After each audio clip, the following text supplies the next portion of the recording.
নমস্কার বন্ধুরা, সবাইকে স্বাগত জানিয়ে আজকে আমি নতুন একটা ভিডিও নিয়ে এসেছি। আজ আমি বানাবো ইলিশ মাছের মাথা দিয়ে চাল কুমড়ার তরকারি। তাই জন্য দেখুন, চাল কুমড়াটাকে প্রথমে ছোট ছোট করে কেটে ধুয়ে নিয়েছি। ইলিশ মাছের মাথাটাকে নুন হলুদ মেখে রেখে দিয়েছি। আর এদিকে মশলা নিয়েছি পোস্ত আর চিরা কাঁচা লঙ্কা।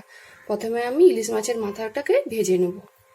সরষের তেল ভালো করে গরম করে নিয়েছি। ইলিশ মাছের মাথাটাকে ভেজে নেব। ইলিশ মাছের মাথাটা আমি ভেজে তুলে নিয়েছি। এবারে ওই তেলে আরেকটু আমি সরষের তেল দিয়ে দেবো। ফোড়নে দিব 5 ফোড়ন আর কটা শুকনো লঙ্কা। দেখুন, ফোড়নটা আমার ভালো করে লাল লাল করে ভেজে নিয়েছি। এবারে চাল কুমড়া দিয়ে দেবো।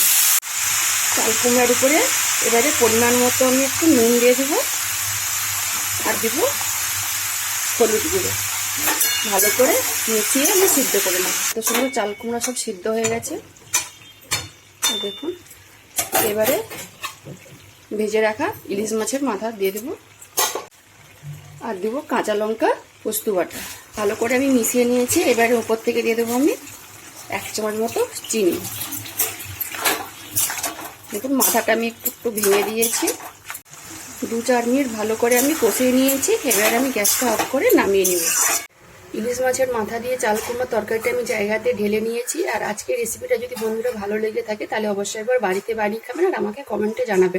যেসব বন্ধুরা আমার রান্নার ভিডিওগুলো পছন্দ করেন তারা অবশ্যই আমার পাশে থাকবেন আর আমার পেজটাকে ফলো, লাইক, কমেন্ট, শেয়ার করবেন। আর যারা ইউটিউব চ্যানেল থেকে দেখছেন তারা সাবস্ক্রাইব করবেন। সবাই ভালো থাকুন, সুস্থ থাকুন।